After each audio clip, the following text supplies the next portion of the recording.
BNSS में 360 तो अपनी बात रखने का अधिकार दिया है। इंफॉर्मेशन का अधिकार खंड 173, 93 और 230 में दिया है। नुकसान की क्षतिपूर्ति का अधिकार दिया है। जीरो एफआईआर को इंट्रोड्यूस किया है।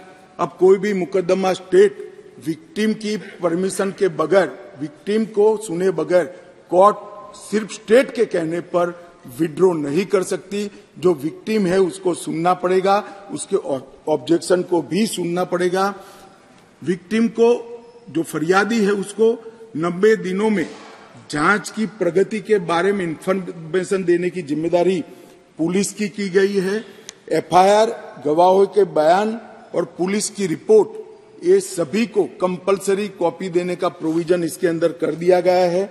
और जांच और मुकदमे के विभिन्न चरणों की पीड़ित अथवा उसके परिवारजनों को जानकारी प्रदान करने के लिए भी हमने ढेर सारे प्रोविजन मान्यवर किए हैं, जिससे मैं मानता हूं कि पुलिस की अकाउंटेबिलिटी फिक्स होगी और विक्टिम को न्याय मिलने की शुरुआत होगी। मान्यवर, मैं अब तीनों कानूनों के महत्वपूर्ण प्रावधानों को आपके सामने और आपके माध्यम से ये सदन के सामने और देश के सामने रखना चाहता हूं।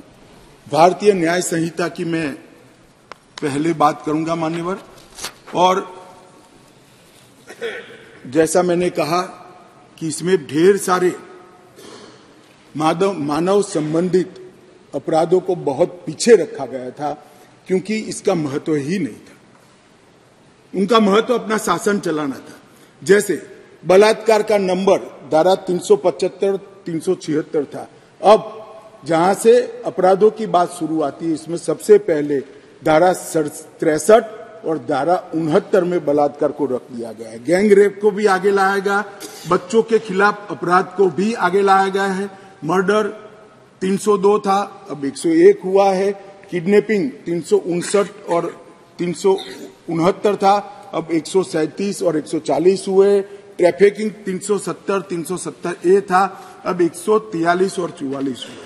माननीय, शुरुआत की डेफिनेशन और प्रोसीजर को छोड़कर सीधा मानव संबंधित, पहले महिला और बच्चे और फिर शरीर संबंधित अपराधों को हमने प्रायोरिटी दी है, क्योंकि इसी को हम व्यक्ति की सुरक्षा के साथ जोड़कर देखते हैं मान्यवर, और उसको सुनिश्चित करना ये कानूनों की प्रायोरिटी है। मान्यवर, अंग्रेजों ने बनाया हुआ राजद्रोह का कानून, जिसके तहत तिलक महाराज, महात्मा गांधी, सरदार वल्लभ भाई पटेल, ढेर सारे हमारे आजादी के स्वतंत्र सेनानी, बड़े बड़े हमारे नायक सालों के सालों 6-6 साल तक जेल में रहे। वो कानून अब तक चलता रहा था। विरोध तो करते थे जब ऑपोजिशन में होते थे, मगर सत्ता में आते थे तब इसका दुरुपयोग भी करते थे, हटाने का नाम नहीं देते थे। पहली बार नरेंद्र मोदी जी ने ऐतिहासिक निर्णय किया है कि राजद्रोह की धारा 124 को पूर्णतया समाप्त, इसको हटाने का काम किया।